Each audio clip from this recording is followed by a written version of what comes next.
Do you want to hear how it started, how it all progressed, how it turned into the whole Donny Greens brand from just a small microgreens company called Finest Foods?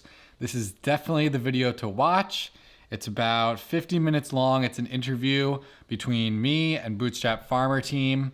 They're basically asking me a bunch of questions and getting my whole story. So from the very beginning of my parents' basement, moving to the next farm, moving to the next farm, starting to teach other people how to do microgreens business, all the different products and projects I've been working on, along with my most recent ones. So if you want to get inside my head a little bit and really see how my story has played out over the past 6 years, check out this video right now.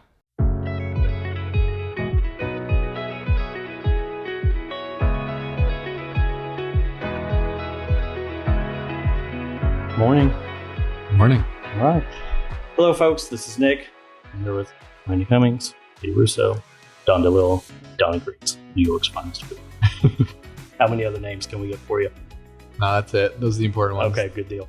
So, welcome to the show and welcome to our factory where we're working on a project this week. Yeah, thanks for having me. This place is awesome. Yeah, it's pretty cool. We will get into the manufacturing bit. For anybody that doesn't know who you are, let's get into the nuts and bolts of who you be and why you're here and all that kind of stuff. So I think we met 3 years ago. It's all kind of a blur. We had an event in New York, came up, we met, love at first sight, that kind of thing. So, but now you've done some incredible work over the last few years, especially having a microgreens community that I think's really built on action and getting stuff done. It's been fun to watch that community grow. So let's dial everything back to square one. Born at a very early age. Right. Well, we're all born at 0, right? I think so. Yeah. So, man, I guess this all technically started for me when I was really young, probably around 3, but I didn't realize. So I was walking around in my grandfather's garden and I was picking string beans off the vine and just popping them right into my mouth. And that was the first time I really tasted fresh food. My parents weren't really into growing food. And I realized recently it was because my dad, when he was a kid, was actually in charge of like weeding the garden and all that. So then he was like, all right, this is not for me, right? And I'm so thankful for that because we went from my grandfather, skipped my dad's generation, but now I love it. So if my dad was growing vegetables when I was growing up, and I had to weed the garden, maybe I wouldn't be where I am now, right? So this is a fun pipe into what we were talking about at lunch yesterday, that you have this generational background that seems to keep recurring and helping you throughout your career. Yeah, I think it's so fascinating. I think these types of things do get passed down, and a lot of the knowledge that our ancestors learn, I feel like it does get passed down. I feel like maybe it's in our DNA or something, but my grandfather on my dad's side that I was just talking about, he loved gardening, right? And he was all about his yard, doing yard work. And that's actually the property that we're living at now. And then my grandfather on my mom's side, who unfortunately passed away when I was 3, he had a marketing company. And now like my passion for marketing is coming out. So it's really interesting seeing that both of like the primary skills of both my grandfathers are now like coming into my life. And I feel like it's so meant to be, and it feels like my legacy. So I also like how fundamental marketing, fundamental business practices work back then. It works now. It's going to work in the future. Oh yeah, the human mind has not changed in a long time. So if you know how that works, you can kind of use it to your advantage, and hopefully you're working for the light side and not the dark side. Well, got to balance that a little bit, I think. Yeah. So yeah, how did the farming first start creeping its head? Yeah, I think it actually started when I was 3, but then it was just lost. Like until my sophomore year in college, I had this professor, Professor Charlie Hall, who was actually his last semester teaching before retirement. It was like a global history course or something silly. But there was one week where we were focused on sustainable agriculture, and he brought up this urban farmer named Will Allen.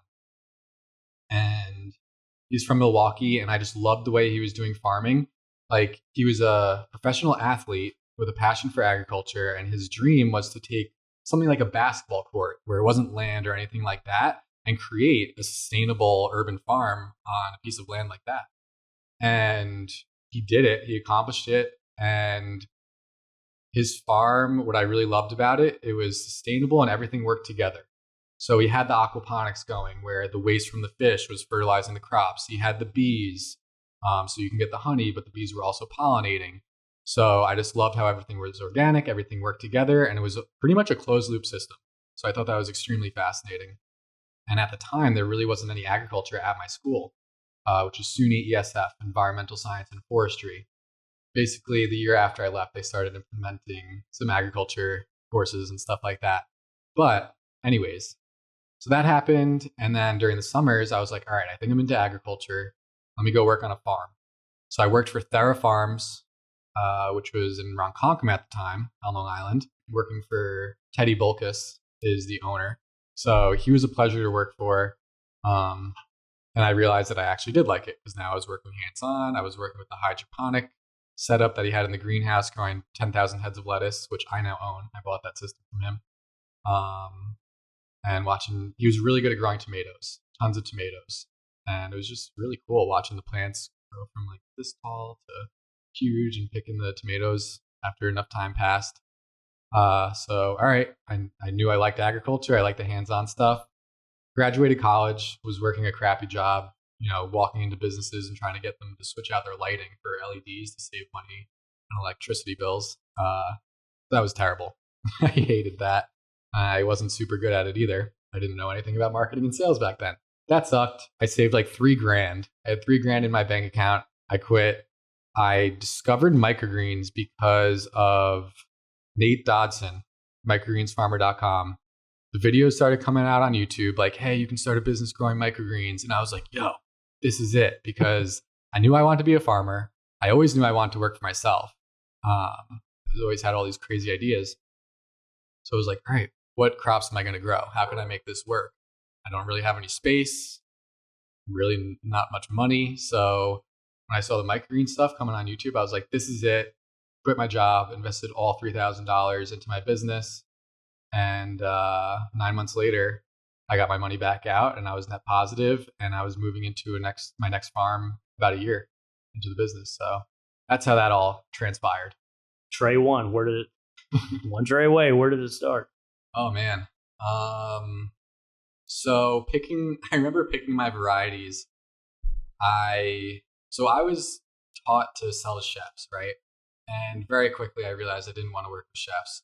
Right before we started recording, I was talking about that one chef who was like, if you grow cilantro microgreens, this whole town will be, buying them like crazy from you. And I was like, all right, bet. Like, let me go do that. And it took me 2 months to learn how to grow this darn crop. And I brought it back to him and he was like, I don't want this. And I was like, oh, okay. So now what? He was rocking that Adderall hard that day. He was talking to yeah, right?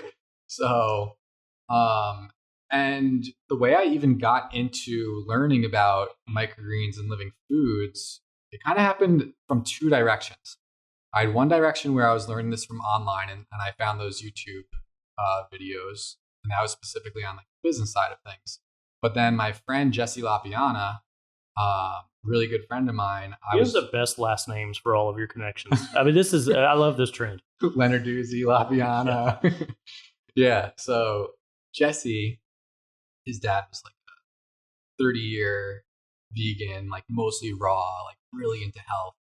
And I went over his house for dinner once, and we had salad, but dressing, like he made his own dressing by putting a bunch of vegetables in the blender. And I was like, what is going on? Like, I think I was missing something when I was growing up, like unless you're really into health, you wouldn't know to do some of these things. So and also that's when I started learning about sprouts, and how you can grow them on your countertop in 5 days with no soil or sunlight. And that was blowing my mind. So I'm learning about these living foods, which are sprouts, microgreens, and wheatgrass, through my friend and his dad, as I'm learning about the business side of things. And like all the worlds were colliding. And I was like, this must be right for me. So because I knew about those health benefits through them, I was comfortable and guided in my decision to go after the market of health rather than, using the microgreens as a garnish on a plate for chefs. I knew that the health benefits were really important and really on point with these crops. So business is all about value exchange, right? You're exchanging value out in whatever product or service you sell, and you're getting value back in the form of money. So I was like, all right, let's just do this for health. And that's when I transitioned to not walking into any more restaurants, but doing a lot of farmers markets and really focusing on the health benefits of the crops. So because of that, coming full circle on this thought, usually I get lost in these thoughts, but it's actually coming right back. So when I was picking my varieties, I knew about this health institute down in Florida that Jesse and his father were crazy about, called the Hippocrates Health Institute, where they were helping people's bodies to heal by giving them what their bodies needed, but really focusing on living foods, sprouts, microgreens, and wheatgrass.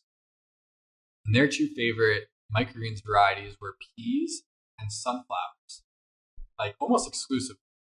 And they would also make this really special juice out of pea microgreens, sunflower microgreens, cucumber, and celery. And that's like the Hippocrates green juice. So I knew about them, and I knew about the sunflower and the pea. So I was like, all right, if I'm marketing for health and they're focusing on the pea and the sunflower, I think that makes sense to focus on pea and sunflower. So those two were a go. Then radish was the easiest variety to grow. And then it also had that spicy kick to it, which was different from the other varieties. And then also I chose to grow a variety called China Rose. So it had those pink stems. So I had the color in that. And then the last variety that I chose was broccoli, because even though Hippocrates wasn't crazy about it, it had been touted as like the healthiest of all the microgreens varieties, highest concentration of nutrients, and of course the sulforaphane content, which helps to fight against cancer. So that's when I chose broccoli as the fourth variety. And that one gave me some problems in the beginning because I didn't know how to grow microgreens that well, and I was overwatering everything. And broccoli was more sensitive to water. So that's how I picked those four varieties. And then I was growing wheatgrass too. I remember at the time I had learned to grow them by like putting a paper towel over the crops and then stacking them, which was just like ridiculous. And I remember one time after I had started selling to health food stores, specifically the wheatgrass, I left the paper towels on there too long, and all the wheatgrass blades like pushed up through the paper towel, and I couldn't like pick the paper towel back out, and it was a complete disaster. And I remember that being the first time where I had to call my customers and be like, sorry, I can't deliver you wheatgrass this week. I made a big mistake. But yeah, so that's how I chose my varieties. What was their reaction to that phone call? Their reaction? Yeah.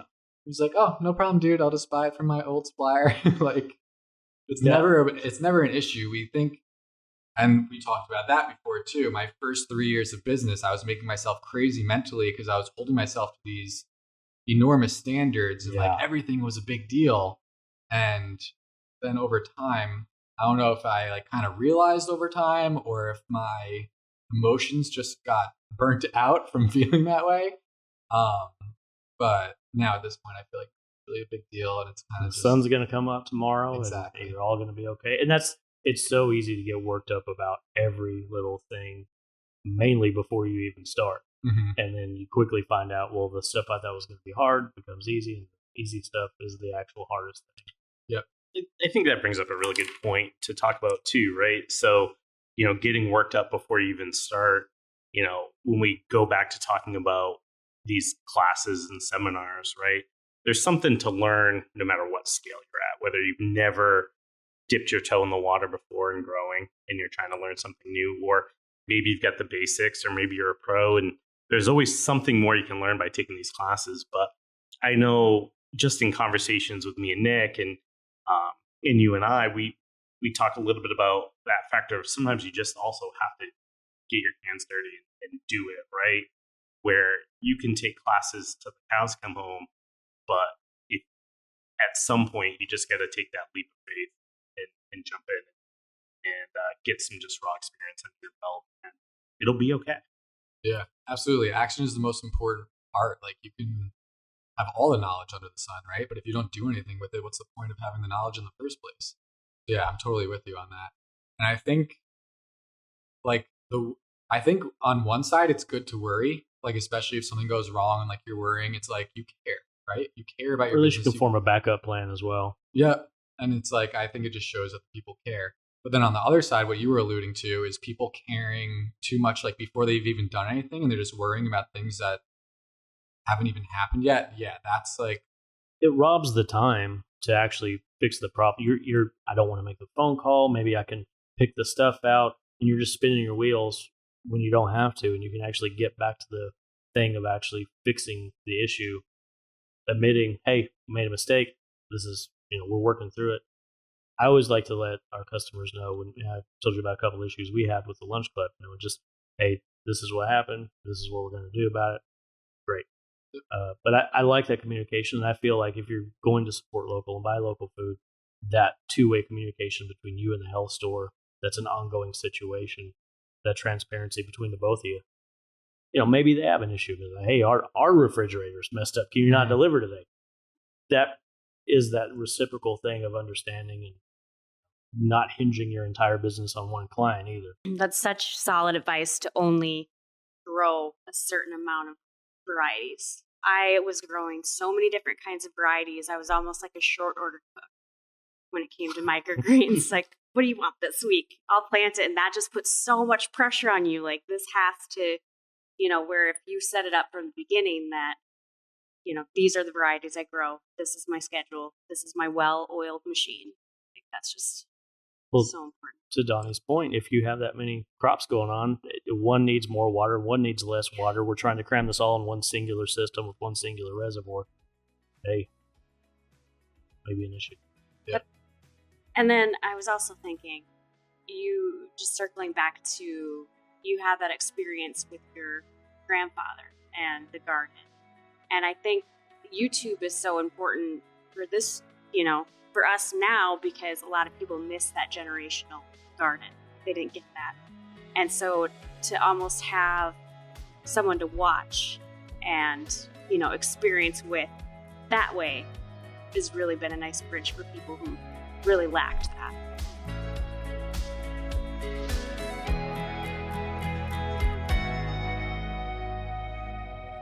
So it started in the basement. I picked my varieties. I was making some mistakes. I was learning how to grow, learning how not to overwater. And then, I got up to 3 racks was all I could really fit in that tiny little room in the back corner. I had like a little folding, doorway to keep the cats out. I had the germination rack in my parents' closet, next to like my dad's old drum set and stuff like that. So funny. Once my business went net positive, which was about 9 months later, I realized, all right, I think this has some legs. I think it's a real business. I think I can make something out of this. I started looking for a place to expand into. And there was this old rundown deli that had been closed for about 10 years called Artie's Deli.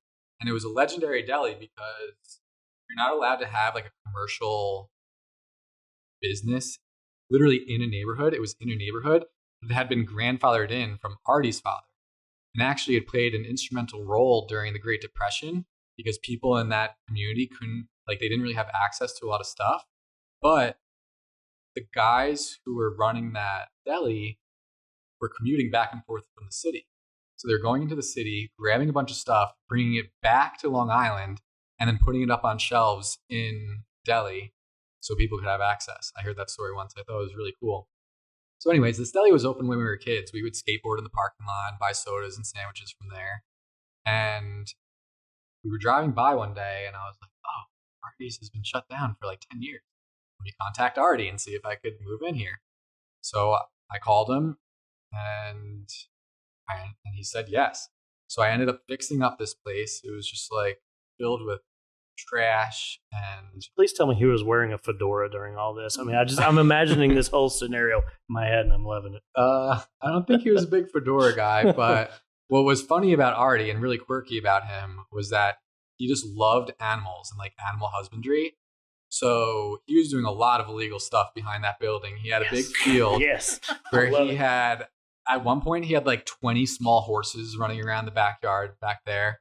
When I moved in, he had multiple goats, like 7 alpacas, a bunch of these weird geese. He had a deer. Like, this dude had a deer living in his backyard as a pet. You're not allowed to do that. On Long Island? On Long Island in Huntington. Like, you're not allowed to have any hoof animals, but this dude straight up had a deer. Hey, we may have found your soulmate. So he was a legend. I remember this one Nubian goat that he had named Rosie. She was awesome. So cool. And he bought her while we were there. So we got to watch her grow up. He had like these big ass rabbits that were literally this big, like could eat you. It was just so freaky. Chickens, all that stuff. But the deer was crazy and wicked. Anyways, so Artie was a really quirky dude. But really awesome and really nice guy. Luckily, the rent was really cheap. We started the rent really low and actually worked our way up in like $50 increments over time. And that was really amazing because it allowed me to grow in space. Because when you first move into a space, right, like I had 3 racks, but I had enough room for 10 racks. But when you first move in, you're only on 3. So it allows you to scale up your business, like kind of relevant to the rent that you're paying too and your overheads. So that was awesome. You never know until you ask, right? Exactly. Yeah. And So, if the place has been dormant for 10 years, I mean, you got a little leverage there. yeah. Anything is better than nothing for him. Yeah. I moved in there, fixed it up. And within a year, I was maxed out in there too. I had 10 racks. And in my second year in business, I did a little over 100 grand in revenue, which was cool. I didn't realize what that really meant. I didn't realize how fast it would happen. And really, it doesn't really mean much. That, $100,000 gross in a business is not Year one, especially. And that's all at like farmers markets. And that season, I did 3 farmers markets during the summer, probably 1 or 2 during the winter. But I had my home delivery subscription set up. So in the beginning, post chef disasters, I was doing a lot of farmers markets, and that was my way to kind of get the word out about my business and meet the customers, try different packaging, pricing, all sorts of different stuff. But the most important thing I was doing there, which was similar to what you were doing that you explained with your salad program, is I would be selling the little small $5 containers. I would have a deal 5 for 20, but I had one Sunny sampler, which was like my best-selling product. I would put one on the table right above a sign-up sheet. And everybody would ask about that one product that they couldn't have, obviously. And that's when I would tell them about my home delivery subscription program. They didn't even have to come to the farmer's market. I would deliver it to your door every week. Nice and easy, convenient, that type of thing. Free delivery and all that. And that's how I started my weekly home delivery subscription model. I feel like I kind of pioneered that for the microgreens industry. Nobody was really talking about that much until I started doing it and talking about it, which I feel really proud about, which is cool. But yeah, that Sunny sampler was awesome because a few things happened here. One, you had like a best-selling, I could just call it my best-selling product, as I was creating it. But you had this best-selling product, like the obvious go-to when you were selling, because people didn't know what microgreens were. They didn't know how to eat them or anything really about them. So obviously, if you're like, oh, do you want broccoli microgreens or radish microgreens, or how about sunflower? They're like, I don't know what these are. So I put together this box where it was all of the varieties all in one. So they got to try all the different varieties, variety of flavor, variety of nutrients. It was also just like the obvious answer. So, all right, I'm going to buy that. But the really special thing that happened was you sell 5 packages, which was the equivalent of the amount of microgreens in that one package. You have your cost of goods sold with 5 plastic containers, 5 stickers, versus the same amount of microgreens product in one package with just one piece of plastic and 1 sticker. So your profit margin on that product skyrocketed. Because if you actually look at the numbers when you're selling microgreens, most of the cost is in like the packaging and the sticker, not really the actual hard good product that you're growing. Microgreens themselves are actually extremely cheap to produce. So that was really cool. Started the Sunny Sampler, and that's when my home delivery subscription program really started taking off. And then, once you have 100 customers, like you have a nice solid business. I started with 1 delivery day. I was harvesting on Mondays, delivering on Tuesdays. And then what I realized is once that delivery route got to about $1,000, 1, it was like a long harvest day. 2, it was a long driving day. And 3, I had no more room in my fridge to store any more products. So once I would get to $1,000, I would split the route. And then also what would happen there is the route would become more efficient, right? So that's when I had a north route and a south. Instead of doing north and then traveling south, which you waste an hour, You could do it on 2 separate days. And that's how I kind of scaled my business from there. Because then you had 2 $500 routes, bring those up to 1,000, split those both. It's like a stock split. Yeah, exactly. So I worked my way up to 4 delivery days. We were delivering Monday, Tuesday, Wednesday, and Thursday. And is this all just you, Donnie, at that point, or did you have help or an employee? Or Yeah, I realized that I wanted to get help as quick as possible. You know, the work for the micro business is very repetitive over and over again. So I got sick of that pretty quick. So, and then also driving is a very easy job. You know, especially with the software I was using, they just clicked on the button, went to the next person, dropped it off the cooler, and that was that. I'm pretty sure I hired a friend of mine, Andrew Craner. Is that a cool enough last name? Yeah, I'll take it. Okay. Andrew Craner. He was this like super hippie dude, dreadlocks and all that. And he eventually left me to backpack, like walk across the country. So when I left him, I ended up accidentally poaching one of my customers' employees. I was, I was doing deliveries at that point. I walked into the place and I was like, this was Ohm Organics in Huntington. And I was like, Millard was the owner. And his worker that I knew was great, Alex, was there. I was like, Millard, like, I'm having trouble like finding employees. Like, how did you find somebody as great as Get in Alex? line, kid. Yeah, right. So I was like, how did you find Alex? Like, how do you do this stuff? And he kind of just like gave me a half-ass answer. And then like an hour later, Alex, I guess, finds my number and texts me. She was like, hey, I don't want to work here anymore. Like, can I come work for you? And I was like, all right, sure. That's perfect. So I hired her. She worked out for a while, but it was, you know, a steady turnover. That was kind of the way it went. Maybe I wasn't paying them enough or whatever. But one thing that I did find happening was, because it's such repetitive tasks and it's almost like kind of boring. And when you're sitting in a room just doing something boring for hours, if you don't have good like mental health, I guess, then you're going to be sitting there like just running these bad thoughts over and over again and eating away at you and making you very unhappy. And I found that happening with quite a few employees where they just like couldn't handle being in the farm alone, just like working by themselves. So a lot of people were leaving. It's a lot of first when you have a company. It's the first time you ever had an employee. It's the first time you ever did this or did that. Yeah. And it's when you hire that first one, you're like, oh man, this is going to change everything. I'm going to have time to go sell and this, that, and the other. But then you run into this, and it's now you have to be HR and you have to be a counselor and you have to understand how all these different personality types are now working under you in that exact thing. How do people deal with boredom, even though like they're super into it when they first start, but then after a while it's like, well, Donnie's getting to go do the fun stuff, and now I'm stuck here. Yeah. I always find there's a little resentment. And then you get another one. Oh, okay, well, this one's miles better than the other, but then they have another quirk, and you have to adjust for that. Hiring those employees, man, it's tough work. Yeah, it is tough.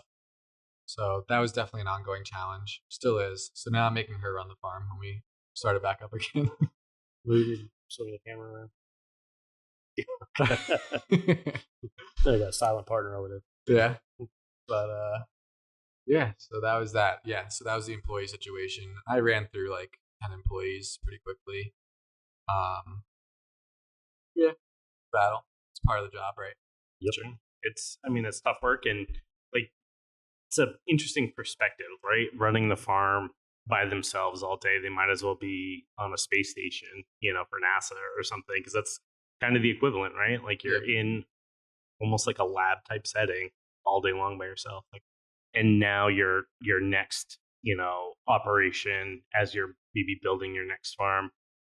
What are you learning along the way, Donnie, as far as setup or efficiencies? Not necessarily how you vet your landlord, but just about starting again, right? So how does your new operation look different than the one before, as far as how the racks are set up or workflow efficiency or anything like that? Are you learning along the way each time? And yeah, definitely learning each time.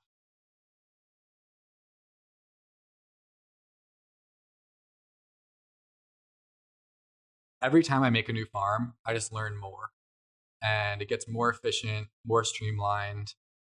Like even just like the random things that you don't think about. like which way the fridge is hinging, right? Like in the most recent farm, we had harvest table, and then the fridge, but it hinged open where it made like a wall between the harvest table and the sticker station and the fridge. So you had to go around it and in. So that's like something I'm considering for the next farm. I already pretty much have the layout in my head and I mapped it out on the computer. So that'll be hinging the right way this time. But little stuff like that, having the airflow, move through the farm better, putting your germination room in the right space. Like one of the first things I realized, so when I first think about the flow of the farm, I think about like the materials that are coming in and out. So like when you're buying equipment, like where does that go? Where is it stored? And one of the quick things that I realized is that you should really keep your germination room in the furthest back of your farm. Because that's almost the start of your process. And then it moves into the grow room, and then the harvesting, and then out the door, right? Back out the front. So when you're getting your soil and your seeds, like you get that in, bring it all the way to the back of the farm. And that's the longest travel. And it all flows back out forward. So that was like something I learned in the beginning when I was moving into Arties. But they get tighter and more efficient every time. Like there's little nuances and details. One thing that I'm definitely considering, or something that I've realized in the most recent farm, was when I moved into that farm from Arties to the big farm, we were still living at home to save money. And consequently, I didn't have a ton of space to store some of my stuff that I've been getting. And I had just kind of excess materials. So there's stuff that I was storing in the farm that I wasn't even using, that was just kind of like dead materials. I don't like that. Like I don't like stuff in the farm if it's like, it should be very intentional, the stuff that you have in there. So if you're having stuff that you're not using, like it should not be in your farm. So that's a factor. Utilizing the space above your racks. If you have tall enough ceilings, you're not growing trays on the top shelf because you don't have any lighting above there. Right. So that's a great place to be storing raw materials that aren't. Obviously, you have to lift them up and put them up there. I was storing a lot of my packaging on just like its own rack. Back. Now I'm realizing you could really store all of your packaging completely just underneath the stainless steel shelf you're doing harvesting. And then consequently harvesting into your packaging right there, right? And then they're right there under the shelf and all that good stuff. So with each farm, I feel like I'm even getting more like minimalistic as well. And that comes with efficiencies and streamlinability, all that good stuff. So I'm really excited for this new farm. I feel like it's going to be the farm, like the dream farm, like exactly what I wanted. And it's easier to teach like a new employee when everything's clean, everything's efficient, there's no clutter, they don't have to hunt for things. Everything they need is right there where it's okay. Absolutely. I realized quickly in the beginning that systems was just like the most important part. It's having those systems in place because we only have so much mental capacity. You almost don't want to be utilizing it as much as you can. You want it to be able to do things without thinking about it, which also helps with human error and employees and all that stuff. But I remember in the beginning, I was like, all right, I need a system for like customer onboarding. I need a system for knowing how many crops to grow each week. It's an Excel spreadsheet that I made.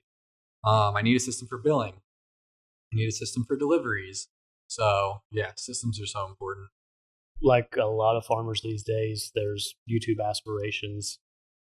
Where did you decide to finally start making the channel? You said that it was getting in the way of some of the activities. Just like we talked about starting the farm, what was you remember cutting your first video and the approach to that you had? Yeah, well, actually, one of, I guess, not a total regret, but something that's kind of like a disappointment is that I didn't do any like really much filming or picture taking at all when I first started. Because I never, like, YouTube was not on my mind. Social media was not on my mind when I first started my farm. All I knew was I wanted to be a farmer, wanted to work for myself. But then all this stuff started transpiring and I saw a bigger picture and my ability to help other, like even more people than just my local community via YouTube and all that. Yeah, so I never knew this Donny Greens thing was going to happen. I never knew any of that stuff was going to happen. Getting started is a big hurdle for some. I mean, as much as we talk about getting started, hurdles and running a farm or running the business, now we're adding this whole new element with an equal, if not more, number of jobs. Yeah. That's now you're a director, now you're an editor, now you're a color grader, now you got to figure out all the angles and the content drip, and like you said, the click funnels and all that goes into making that a profitable part of the business. I like a lot of people are going to want to do that in the future, just like they're doing right now, but I think it's going to scale up. So just like we said, the origin story of starting your farm, let's talk about the origin story of starting the channel. Sure, yeah. So, like I said before, it all definitely started with Nate filming that video with me, so I can get that, the free course. And then when I realized that people may have known my name through his channel, I was thinking, all right, well, let me take a whack at starting my channel. Bought the course from Sunny Letter Doozy, went through that. It all made sense. Because it was YouTube, it was all very heavily focused on keywords, because it's just the world's second largest search engine, owned by the first largest search engine, which is Google. And one of the great benefits of that is evergreen content.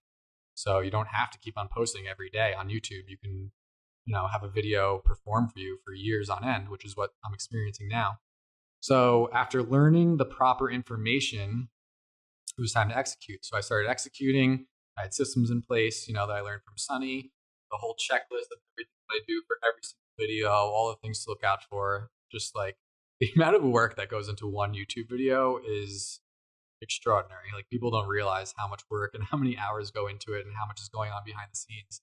Even like if I take a few months break from making videos and then come back to making a video, it's like, gosh, look at all these checkboxes. I forgot I had to do all this stuff. So that was cool to learn that. And then one thing that she teaches in her course is to kind of figure out how to make a breakaway video happen. Because it's search engine focused, it's hard to get people into your channel, especially in the beginning when nobody really knows about you and doesn't know that you exist and they're not subscribed. Like on Instagram, we have hashtags, which are a great benefit. People can go on the hashtag and then they find your account through there. YouTube is, they don't really have the hashtag. It's more like keywords and then they're searching questions, right? I do videos set in sets of 4. So I had a video set of 4 that I just did because I felt it was right to start with, like how to grow microgreens, best 4 varieties to start with, stuff like that. And then the next set, I was really going after breakaway video, and that one worked for me. It was in that second set of 4 videos. I remember it totally worked. It went exponential, and that's when all the subscribers started coming in, which was very exciting. And then from there, as you get that first breakaway video to really start rolling subscribers for you, then you just have to really focus on staying consistent every week. Obviously, value-driven content. So I'm just like teaching in every video, answering people's common questions. And obviously, there's research that you can do to figure out the exact questions that people are already typing in the search engine, which is just phenomenal. And that's what I did. So week after week for about 5 months straight, I was making those videos and growing the channel and helping people with their questions. And it was a lot of fun. And one of the things that I didn't expect from it was just the amount of gratitude that came back from the community. It really hit me on a deep level. Because I'll tell you a little personal story. When I was young, we were talking about video gaming in the car today. When I was young, I was really into video games, and I was building computers with my friends and stuff. So you have to match up the motherboard to the correct RAM and the video card and the processor and all this stuff. And I built a computer for myself, and you could build a very powerful computer much cheaper than what you would get just buying it from a store. So I had proven myself to myself, at least. And then my parents were upgrading their dinosaur of a Dell. Remember the old like desktop computers that was like a cream color? Mm-hmm. Yeah, so they still had one of those at the time. I had my cool like black desktop computer with like the blue light and all that stuff. And they needed a new computer. So I was like, hey, I want to build you one. I'll build you guys a computer, and it'll be much cheaper for you, and it'll be faster and all that stuff. And I was excited to provide this value to my parents. But I guess they were just worried that I would like screw something up or something like that. So they dragged me to Best Buy, basically forced me to watch them buy this really shitty Lenovo computer from the sales rep at Best Buy. And it was just like crushed me, like I had all this value to bring to my parents and they wouldn't let me bring it to them. And I think that definitely played a role, just like my internal psychology growing up, and just like, you know, wasn't a super intense childhood trauma, but a trauma nonetheless. So now when I experience gratitude, like from the community, it's just like the best feeling ever.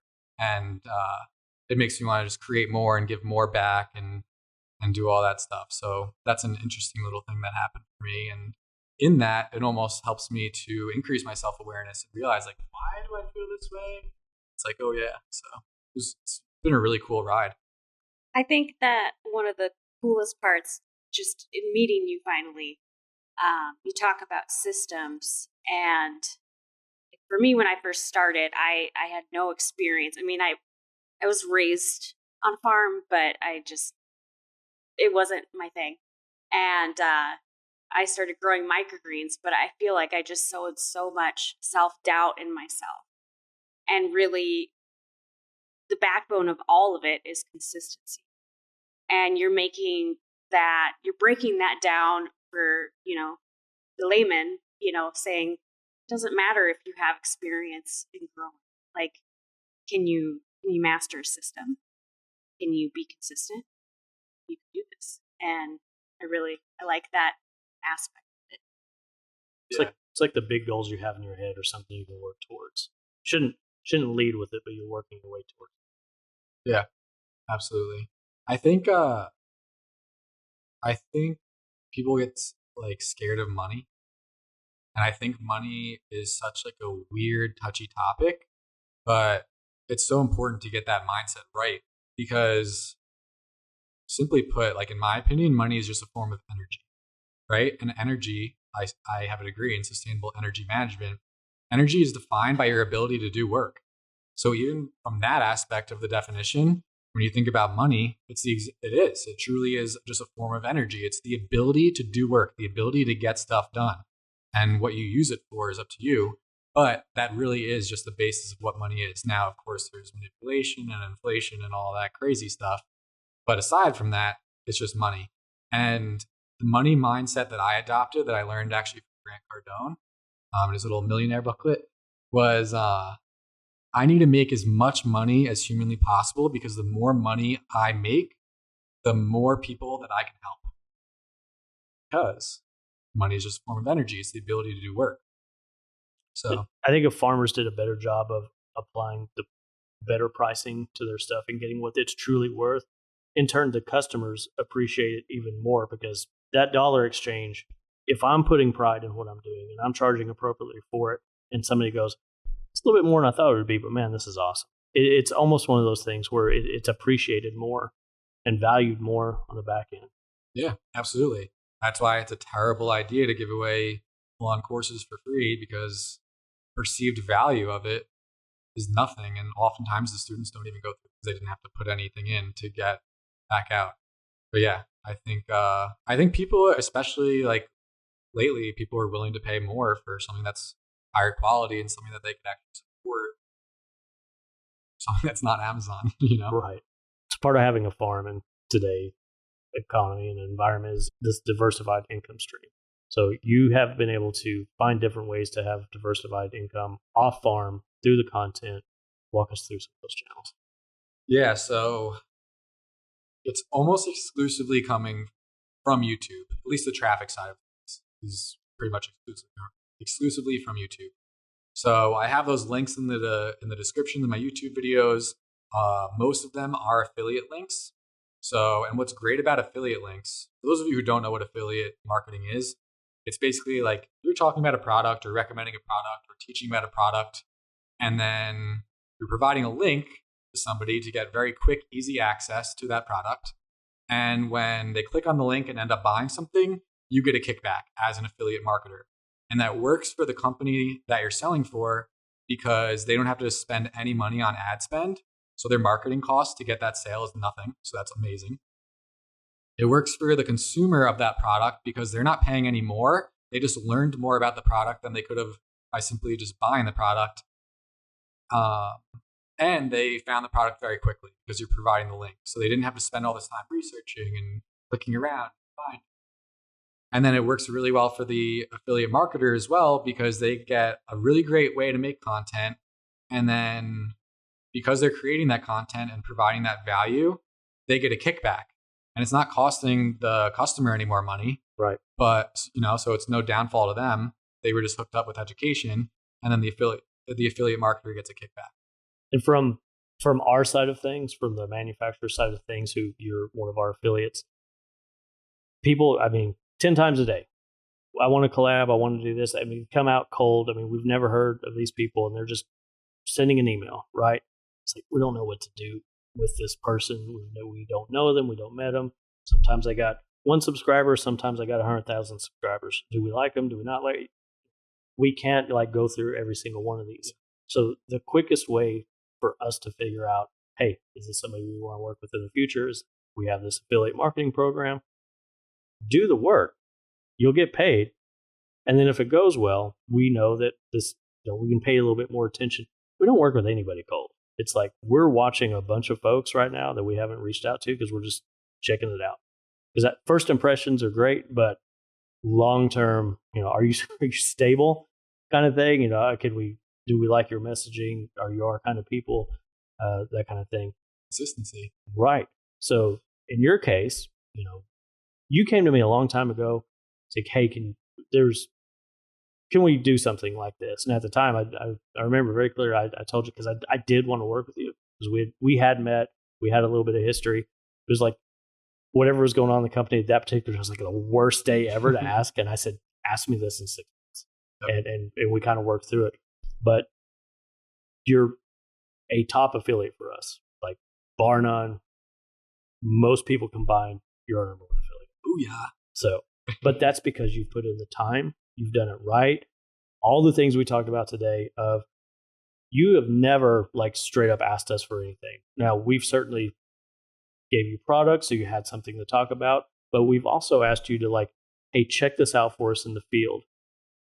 Make sure that this is what we're saying it is. When we did the USA launch, when we first were here, you were the first person to get some of those boxes.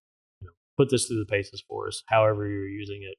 Because it's one thing for us to beat on it and abuse it here at the factory, but everyday use, it was so important for us to have that in your hands. You helped us launch. You made money. It was great for us. We got more exposure.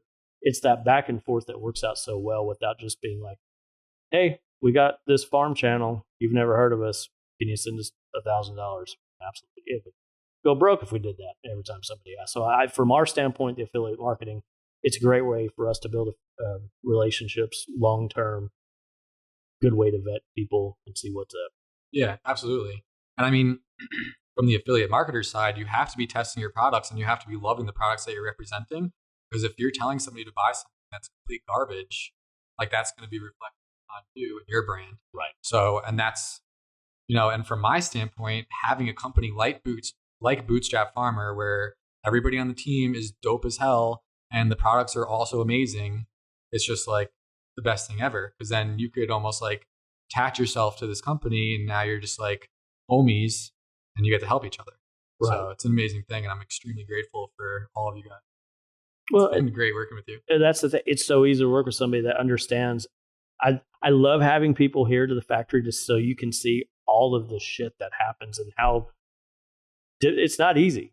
Dude, I've tried to create my own products. I have 2 patents on a sprouter, and then I started looking at the manufacturing, and I'm like, oh, I need $100,000. So I think I'm going to need a few more years to save this. Now I need a warehouse and a distribution chain, and now a marketing team. It's bananas, dude. So this is such a good way to work with somebody. But aside from affiliate marketing, how else are you monetizing? Yeah, so affiliate marketing is definitely the primary, because once you have the numbers coming through the YouTube channel and just the views, it's all numbers.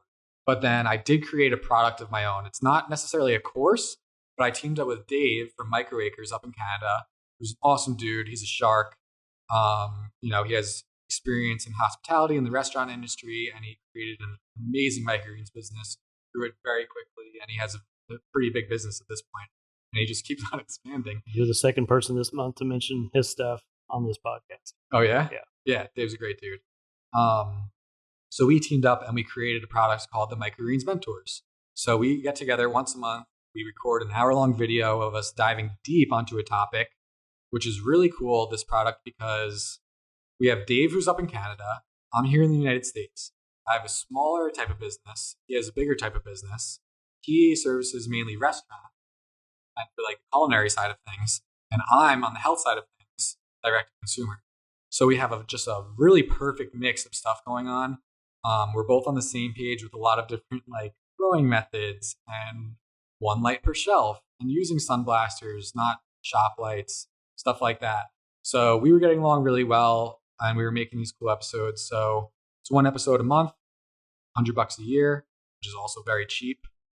And that's been going really well. And upon the launch, it launched really well. And now it's kind of just been like consistent over time.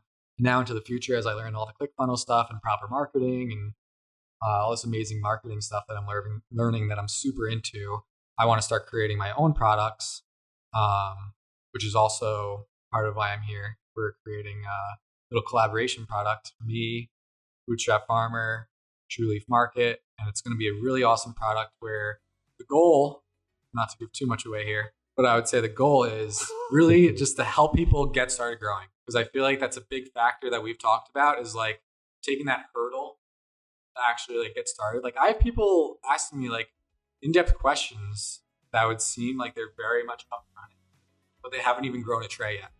So that's really the primary purpose of this product, is to get people over that hump, actually to start growing and learn proper methods as well. So what we're going to do, there's still tons to talk about, but I want to get into why we're actually here this week in next week's episode. So we're going to dive into what that product is, what everything's going to be.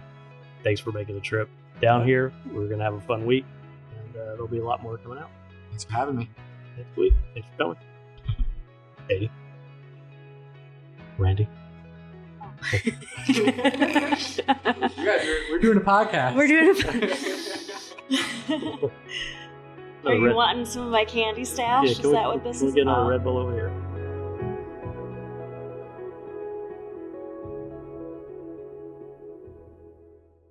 All right, that's it. I hope you enjoyed my story and hearing a bit about my little history and how this all transpired. And if you're ready to start growing, go to onetrayaway.com. That is the best place to start learning. And I'll see you in the next video.